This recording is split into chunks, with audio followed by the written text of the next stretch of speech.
Muchas gracias. Esto es desde el Congreso. Gracias por su atención, gracias por su compañía. En esta ocasión quiero conversar con usted y con los diputados y las diputadas, o las diputadas y los diputados, para que nadie se enoje conmigo, sobre un asunto que ya fue aprobado aquí y que tiene que ver con el salario mínimo y la eliminación de una de las barreras que durante mucho tiempo impidió la movilidad del salario por estar atado, por ser parte de un índice con el cual se calculaban muchas cosas en este país, entre ellas las multas y montos administrativos de diferentes naturalezas. A esto se le llama la indexación. El salario mínimo estaba indexado, o sea, estaba metido en un índice que impedía moverlo. Era necesario desindexarlo, o sea, mantenerlo como un asunto independiente de la econometría o de la relación entre el dinero y los otros usos del dinero, como las multas y todo lo demás. Eso ya se logró después de 37 años y eso permitirá hacer las cosas de otra manera. Y para explicarnos de qué otra manera se pueden hacer las cosas y por qué se reformaron 3 artículos de la Constitución y por qué se hizo lo que se hizo, yo tengo mucho gusto en compartir este tiempo con los diputados, a quienes les pediré, al igual que las señoras diputadas, que nos digan su nombre, el partido al cual representan y el punto de vista de su bancada sobre este tema. Quisiera empezar por el lado de acá, por el lado derecho. No digo que voy a empezar por la derecha, sino por el lado derecho. Y en el orden en el que estamos aquí frente a ustedes, nos digan, por favor, lo que les he pedido que hagan. Diputado. Muchas gracias. Muy buenas tardes, compañeros diputados. Soy Hugo Eric Flores Cervantes. Fui electo por el partido Encuentro Social en la 4ª circunscripción y soy oriundo del Distrito Federal. El partido Encuentro Social votó a favor de la indexación del salario mínimo, muy importante desde nuestro punto de vista por distintas circunstancias. La primera tiene que ver con un tema absolutamente legal. Son muchísimas las disposiciones normativas que habían utilizado como unidad de medida y de actualización el salario mínimo. Esto ha provocado un sinfín de distorsiones que afortunadamente con esta primera reforma constitucional que se aprobó de manera unánime aquí en la Cámara de Diputados, se da un paso gigantesco para empezar a ver el salario mínimo de otra manera. Nosotros votamos porque estamos completamente convencidos de la necesidad de establecer ya un debate con respecto al salario mínimo. Hoy ya hay una parte legal, ahora hay que entrar definitivamente a la parte política.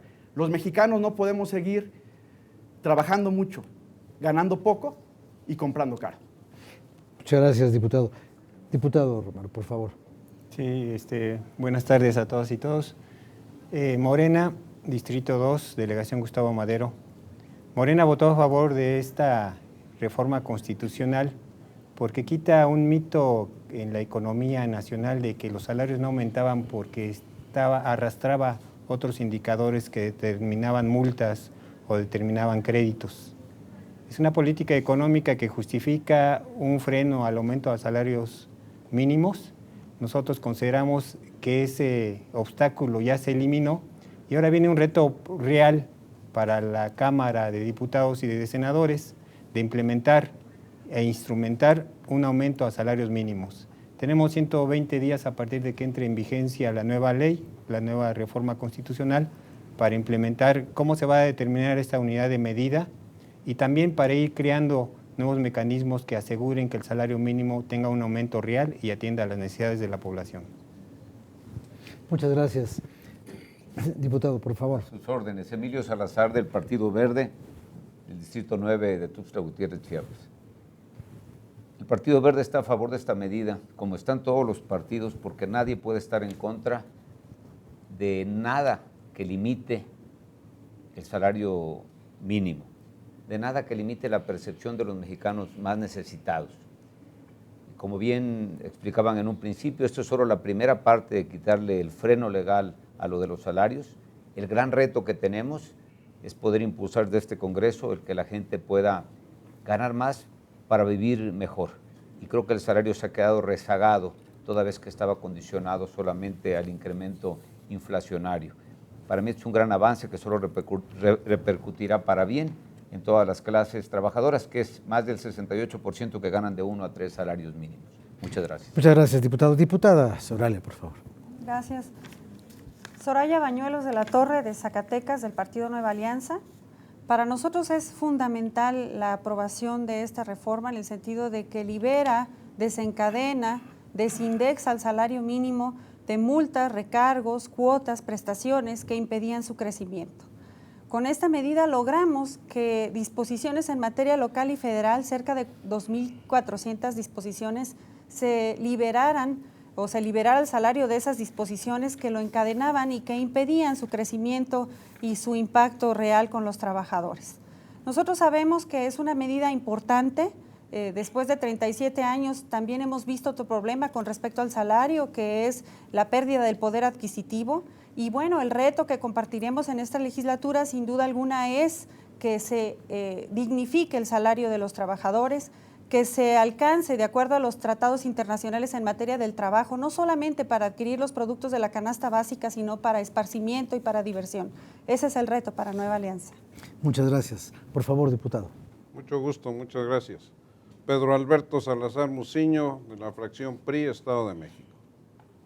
Yo soy parte del movimiento obrero organizado, de la Confederación de Trabajadores de México, y nosotros desde hace mucho tiempo hemos pugnado por tener este gran logro de justicia social, así lo llamaría yo a lo que aprobamos recién en el Congreso. ¿Por qué? Porque como se ha señalado, siempre se ha atado, en el caso de la contratación colectiva, el avance de los salarios mínimos para poder avanzar en la contratación colectiva.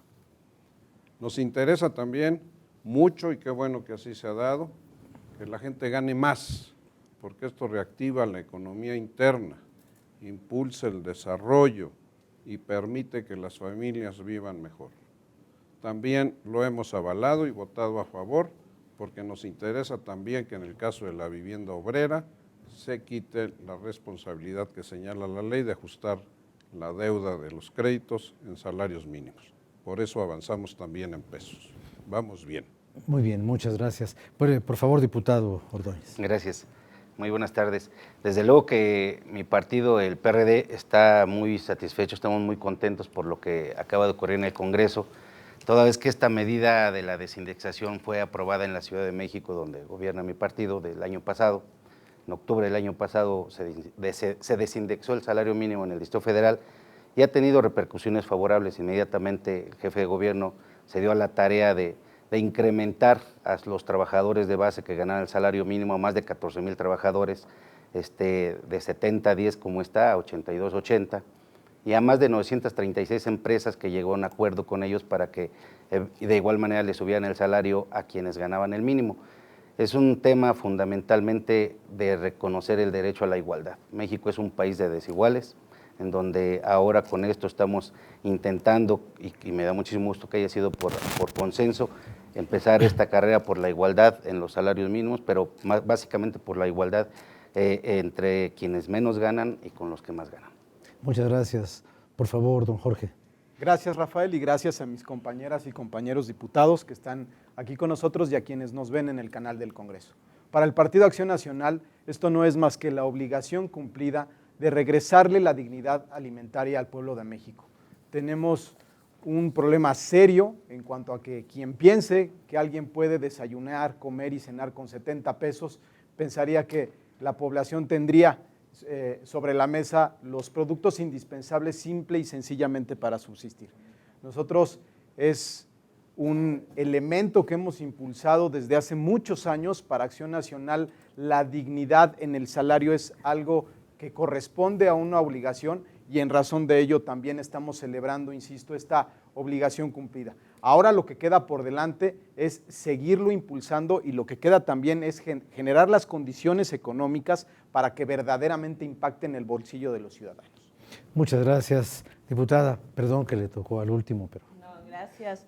Y es un gusto hablar con ustedes y además, por supuesto, dirigirnos a quienes nos ven, hombres y mujeres a través del canal del Congreso.